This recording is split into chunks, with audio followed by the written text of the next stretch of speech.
बड़ी विकट समस्या है। मुझे स्मरण ही नहीं हो रहा कि इस गुच्छे की कौन सी चाबी इस ताले को खोलेगी। बड़ी देर से प्रयास कर रहा हूं, परंतु ये ताला खुल ही नहीं रहा।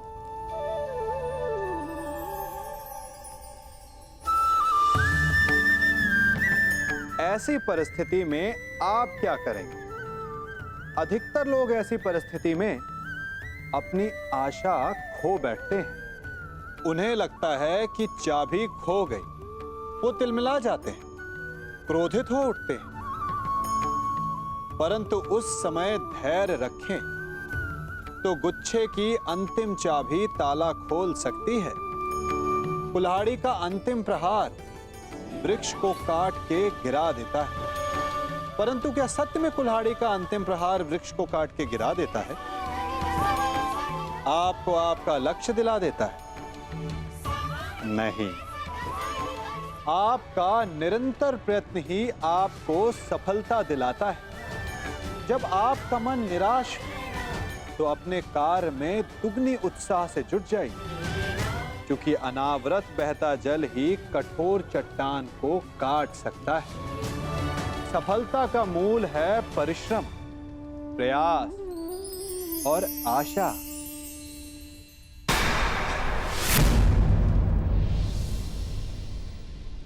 रुक जाओ दुर्योधन। नहीं मामाश्री, आज मेरे मत आइए। बहुत हो गया, बहुत हो गया इन पांडवों का। आज अभी और इसी क्षण इन पांडवों को और इस युद्ध को समाप्त कर दूंगा मैं। और मुझे भी कोई कारण नहीं दिखता कि मैं तुम दोनों को अभी उसी समय समाप्त न कर डालूं। कारण है मेरे पास भीम, है कारण, परंतु वो कारण मैं तुम्हें नहीं बताऊंगा, तुम्हारे ज्येष्ठ भ्राता युधिष्ठिर को बताऊंगा। क्यों धर्मराज, आप तो स्वयं धर्म के प्रतीक हैं। आपसे ऐसे अधर्म की आशा नहीं की थी मैंने। और धर्म आपने किया है मामाश्री। आपने मामाश्री शल्य को अपनी चाल में फंसा। कोई छल नहीं किया, कोई अधर्म नहीं किया है मैंने।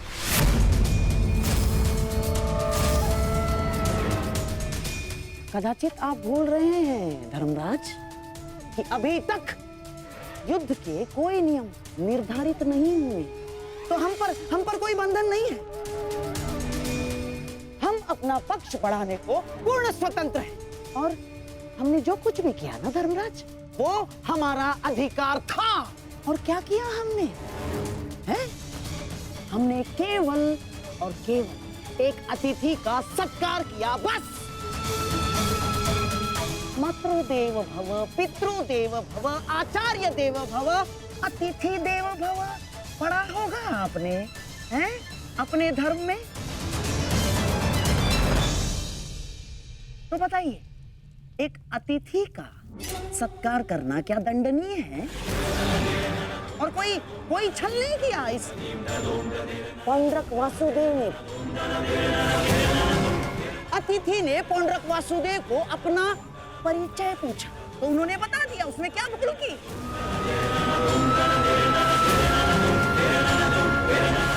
और हाँ, आपके मामाश्री शल्य पर हमने कोई दबाव नहीं डाला। ना ना ना ना ना ना, बिल्कुल दबाव नहीं डाला। अपितु हमारे आतिथ्य से प्रसन्न होकर हमारे साथ रहने का उन्होंने हमें वचन दिया स्वयं।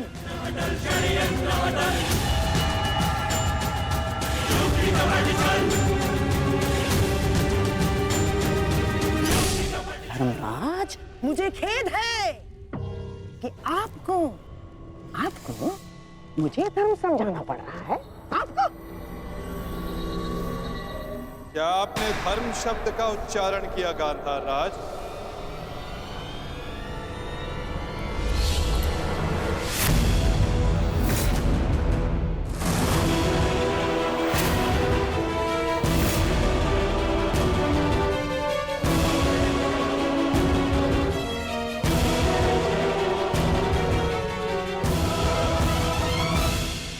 धर्म अधर्म का ज्ञान आपके मुख से सुनकर आश्चर्य हुआ। उनके मुख से, जिन्होंने स्वयं कभी धर्म की सीमा का मान न रखा, न राजभवन में, न उत्तराधिकारी के चुनाव में,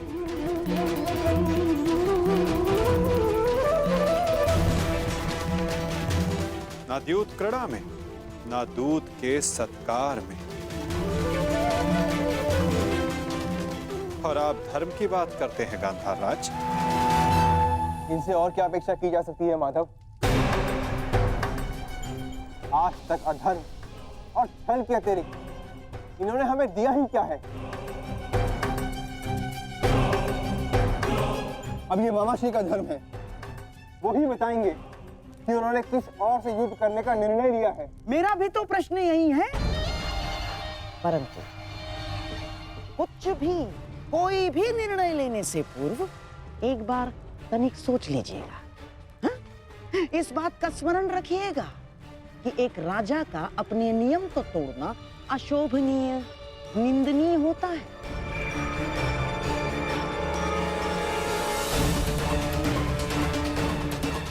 कैसे आपकी प्रजा आपका सम्मान करेगी जो राजा अपने दिए हुए वचन को तोड़ देता है, दिए हुए वचन से पलट जाता है? क्या क्या मुख लेके जाएंगे आपके प्रजा के समक्ष आप? तो युद्ध में आप किसका साथ देंगे? अपने भांजों का या अपने वचन का सम्मान करेंगे, मान करेंगे? पुत्र नकुल, मुझे क्षमा कर दो, परंतु मेरे पास कोई विकल्प ही नहीं है।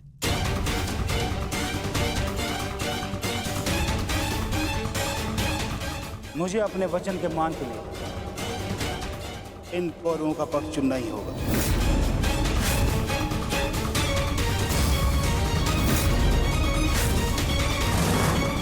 तो ठीक है मामाश्री, अब हम भी आप पर प्रहार करने के लिए सज रहेंगे।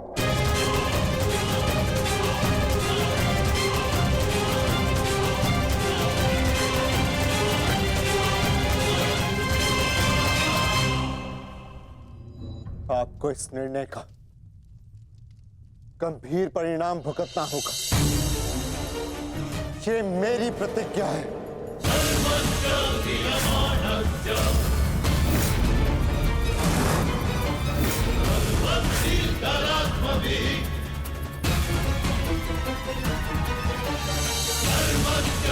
पुत्र,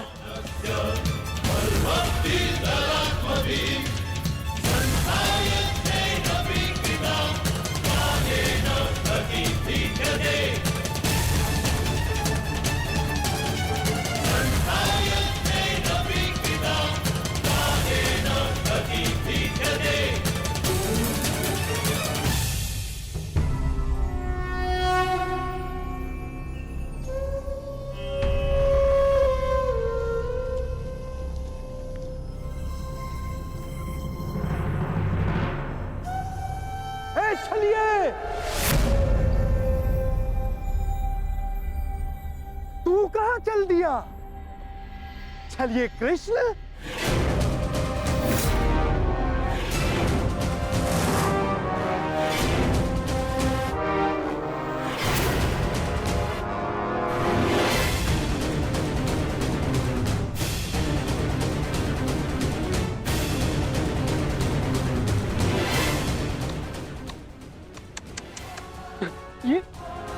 ये क्या देख रहा हूं? वो कृष्ण जिसके मुख से मुस्कान कभी जाती ही नहीं थी, आज वो इतना गंभीर मुख बनाकर बैठा है, इतना विद्रूप मुख बनाकर बैठा है। तनिक सोचो, युद्ध के पूर्व ही तुम्हारी ये दशा है, तो युद्ध के पश्चात तुम्हारी कैसी दशा होगी? अब मुझे तुम्हें देखकर क्रोध नहीं आता, दया आती है, दया।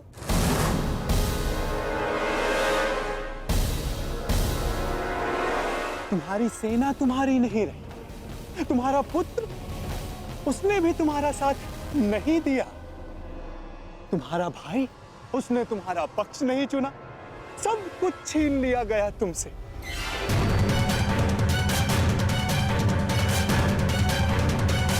अरे हाँ, मुझे तो अभी स्मरण हुआ, तुम तो बड़ा मायावी बनते हो ना, तो क्यों नहीं रोक लेते ये सब?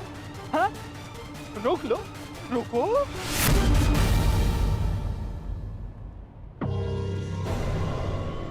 अरे हाँ, विचार करने वाली बात तो ये, जब मैंने तुमसे तुम्हारा सब कुछ छीन लिया, तो तुम उस सुदर्शन चक्र का क्या करोगे?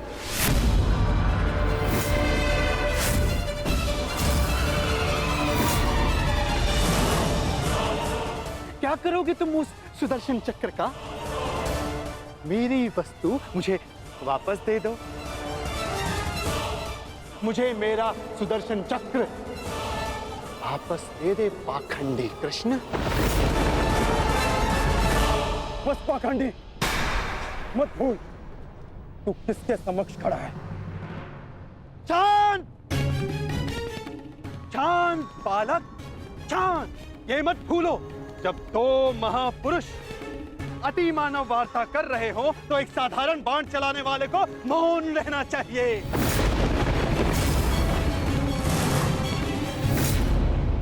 दुष्ट पौंद्रक, मैं आज ये सिद्ध कर देता हूं तू कितना बड़ा अतिमानव है। अरे मूर्ख, तू अपनी तुलना वासुदेव से करता है। यदि साहस है तो आ और आके मुझसे युद्ध कर।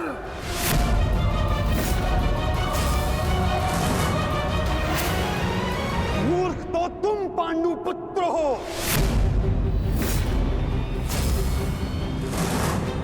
जो ये कभी नहीं समझ पाए कि कोयला कौन है और हीरा कौन, स्वर्ण क्या है और ताम्र क्या है।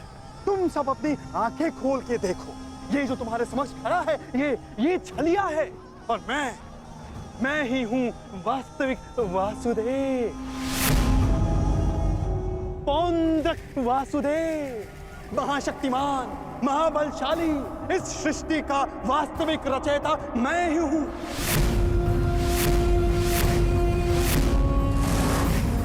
यदि मैं चाहूं तो तुम सबको एक क्षण में तुम सबका अंत कर सकता हूं।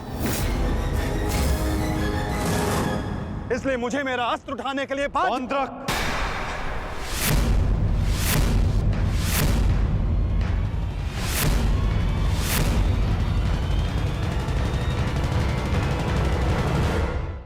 अपनी सीमा लांघने का दुस्साहस मत करो। मैं तुम्हें पहले भी चेतावनी दे चुका हूं और आज अंतिम चेतावनी देता हूं। मुझे वो करने के लिए बाध्य मत करो जिसके पश्चात तुम्हें पश्चाताप करने तक का अवसर ना मिले।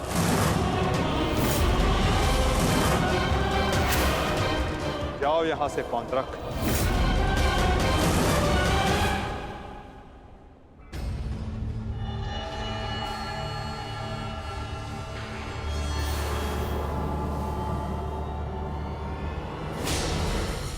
अवसर तू मुझे देगा, मुझे, वास्तविक वासुदेव को, पौंड्रक वासुदेव को। अवसर तो मैं तुझे नहीं दूंगा।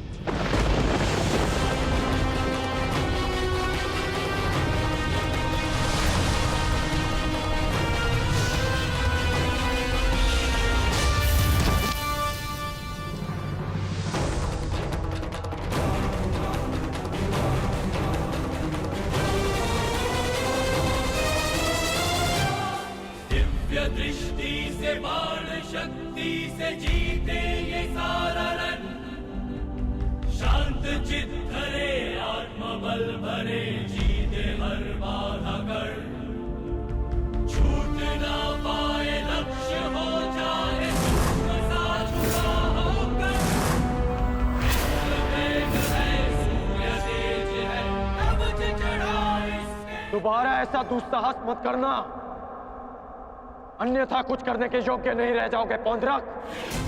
मेरे पक्ष में होकर मुझे पर प्रहार करता है मूर्ख दुर्योधन। ये तुम्हारा मित्र है या शत्रु? तुम्हें पूर्ण विश्वास तो है ना कि ये हमारे ही पक्ष में है? अपने इस सूत पुत्र मित्र को समझा दो कि मेरे और उस पाखंडी कृष्ण के मध्य आना बंद करे, अन्यथा तुम्हारे मित्र को दुष्परिणाम भुगतना होगा। मित्रकर्ण, पौंड्रक उचित कह रहा, तुम हमारे पक्ष में हो तो पौंड्रक को वासुदेव पर प्रहार करने से क्यों रोका? क्योंकि मैं वीर दुर्जय योद्धा दुर्योधन के पक्ष में हूं। पीठ पीछे वार करने वाले को कायर कहा जाता है, वीर नहीं। और ये कहां का न्याय है मित्र, जहां एक निहत्थे पर पीछे से वार किया जाता है? क्या युद्ध से पूर्व ही हमारे पक्ष के योद्धा युद्ध के नियम भूल गए हैं?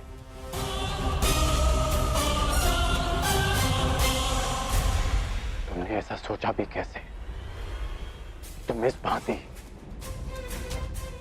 वासुदेव को वश में कर लोगे। सत्य को पहचानो मित्र, अपने नेत्र खोलो। नेत्र तो तुम्हारे बंद है मित्र। ये छलिया कोई अवतार नहीं है, केवल मायावी। शांति सभा में जो कुछ भी घटित हुआ केवल इस छलिए की माया थी। माया थी वो।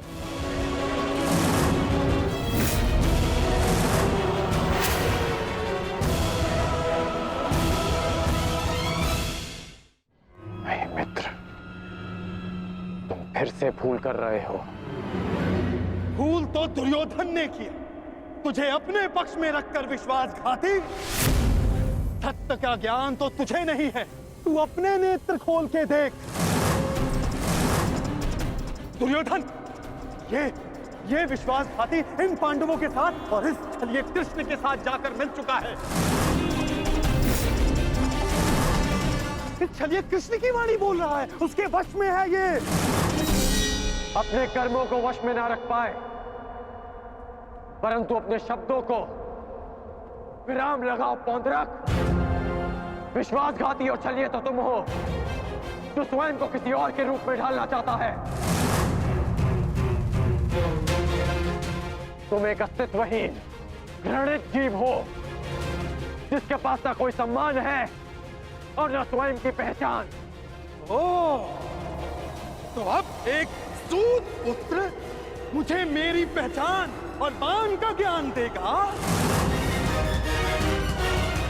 पहचान तो मैं तुझे गया। तूने पांडवों और इस कृष्ण के साथ मिलकर दोनों तरफ संधि की है। मित्र दुर्योधन, ये विश्वासघाती युद्ध में तुम्हें अवश्य हानि पहुंचाएगा। नहीं। शांत हो जाओ अंगराज, शांत हो जाओ।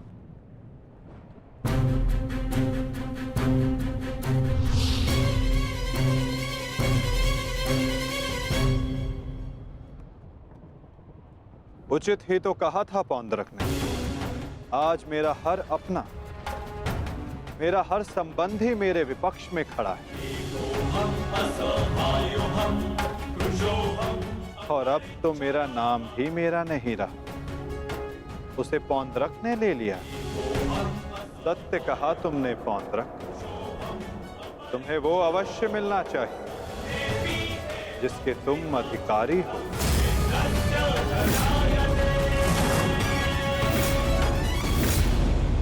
अद्भुत कृष्ण, अद्भुत। आज प्रथम बार तेरे मुख से सत्य निकला है छलिए।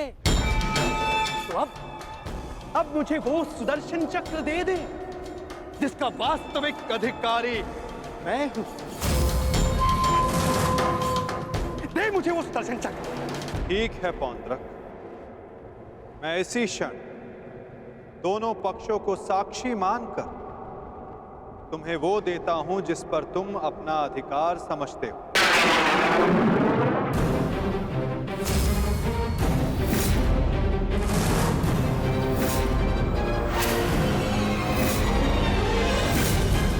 जो निश्चित रूप से तुम्हें वासुदेव में परिवर्तित कर देगा।